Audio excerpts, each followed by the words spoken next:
राहुल जी और सोनिया जी कांग्रेस की सर्वमान्य नेता, चरित्र हनन का प्रयास मोदी जी के द्वारा हो रहा है। इसकी आवाज को दबाना नहीं चाहिए।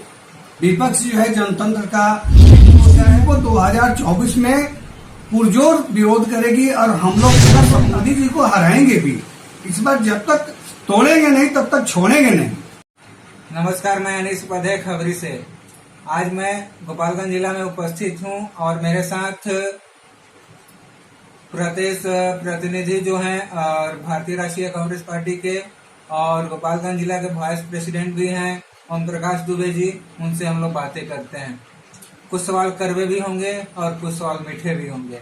सर, सबसे पहले हमारे चैनल में आपका हार्दिक स्वागत और अभिनंदन है। धन्यवाद, आपका भी बहुत बहुत स्वागत।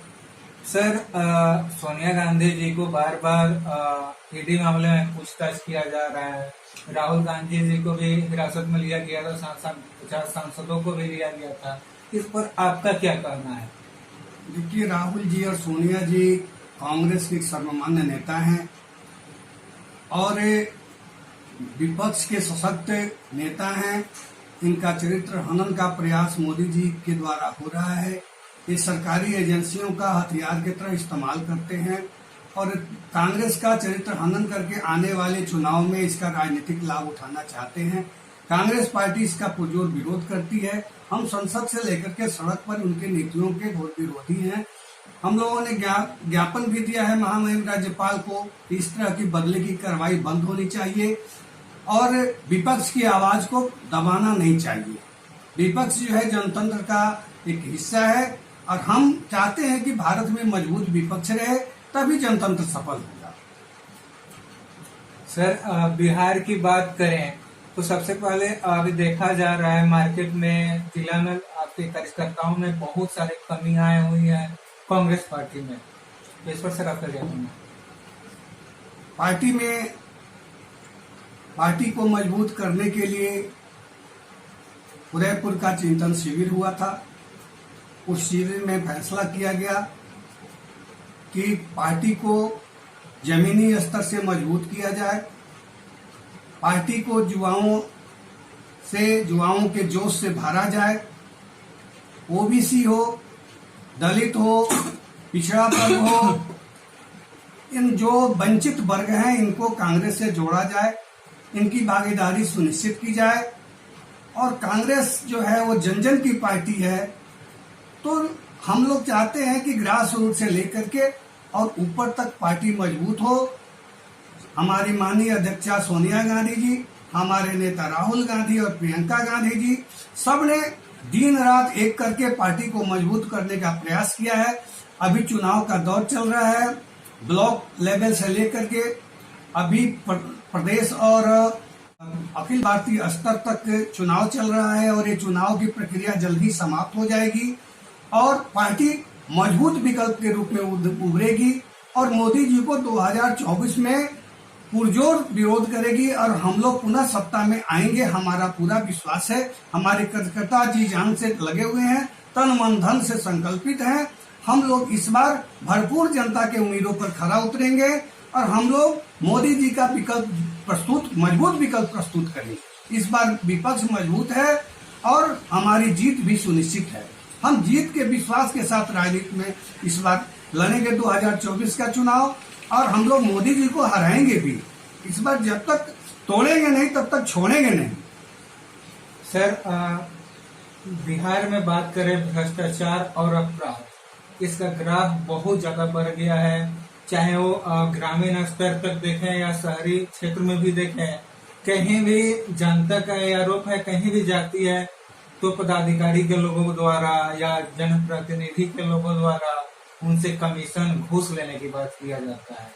साथ ही साथ अपराध भी इतने बढ़ गए हैं कि अपराधियों का मनोबल इतना बढ़ गया है, कहीं बैंक लूटते हैं, कहीं किसी का तुरंत मर्डर कर देते हैं। जैसे अभी पुलिस लाइन के पास नाले में पड़ा एक लाश मिला, पुलिसकर्मी का ही लाश मिला।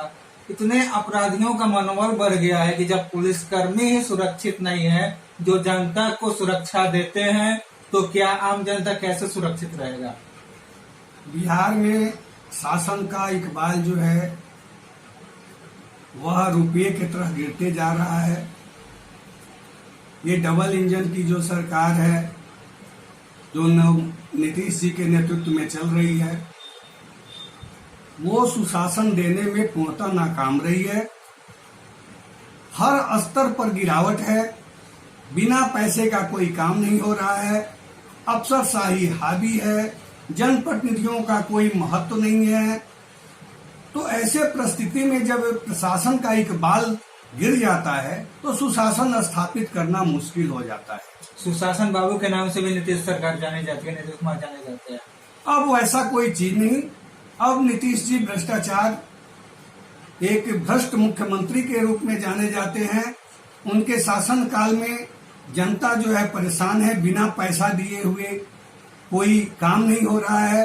अभी आप देखे हैं कि बीपीएससी में जो भारी घोटाला हुआ है, तो युवाओं का भविष्य पूरी तरह से अंधकार में है। युवा उम्मीद नहीं कर रहे हैं कि हमको बिना पैसा दिए हुए कोई नौकरी मिलेगी। युवा बहुत निराश और हताश है। उनका आक्रोश बार बार सड़कों पर देखने को मिल रहा है। सरकार संभल रही है और जब नहीं संभलेगी तो सरकार जब अपना विश्वसनीयता खो देगी तो अपराध तो बढ़ेगा ही। इसलिए अपराध बढ़ने के लिए सरकार जिम्मेदार है, नीतीश जी जिम्मेदार हैं, और भाजपा जो है उनको कभी भी मजबूत नहीं होने देगी। और जब मुख्यमंत्री कमजोर होगा तो शासन भ्रष्ट होगा ही।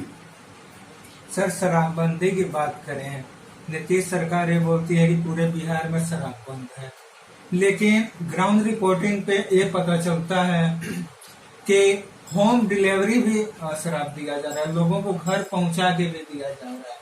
तो कहाँ तक ये सही है, ये बताइए सर। शराबबंदी एक अच्छा कदम था, इसका सराहना हुआ, इसका लाभ भी नीतीश जी को मिला, वो सत्ता में भी आए। लेकिन जब शराब का व्यापार सरकारी महकमे में बैठे लोग ही करने लगे और उसकी आपूर्ति जब होने लगती है सरकारी माध्यमों से, जब दबाव आता है, जनता का आक्रोश दिखता है, तो इस पर थोड़ा बहुत कार्रवाई होता है। अन्यथा ये सरकार जो है बिल्कुल बिहार में राजस्व की हानि के साथ साथ जनता का भी नुकसान पहुंचा रही है। खुलेआम बिक रहा है, प्रशासन के नाक के नीचे बिक रहा है। इसलिए ये कहना कि शराब बंदी है या गलत है। शराब की जो सप्लाई हो रही है प्रशासन के संज्ञान में, प्रशासन पैसा लेकर के शराब बेचवा रहा है। ये पूरी तरीका से शराब की मशीनरी के द्वारा शराब यहाँ घर घर बिचवाया जा रहा है, पूरे पुलिस के संज्ञान में बिक रहा है। इसलिए नीतीश जी को जो उनका संकल्प था शराबबंदी, वो उन्हीं के द्वारा फेल किया जा रहा है। और जरूरी है कि अगर उनकी निष्ठा है तो इसको पूरा कड़ाई से लागू करे। पूरा प्रशासन लगा हुआ है, लेकिन फिर भी शराब जो है घर घर मिल रहा है, ऑन डिमांड मिल रहा है, संरक्षण में मिल रहा है। वही लोग पकड़े जा रहे हैं जो पुलिस को पैसा नहीं दे रहे हैं। सर, हमारे चैनल से जुड़े रहने के लिए बहुत बहुत धन्यवाद। धन्यवाद।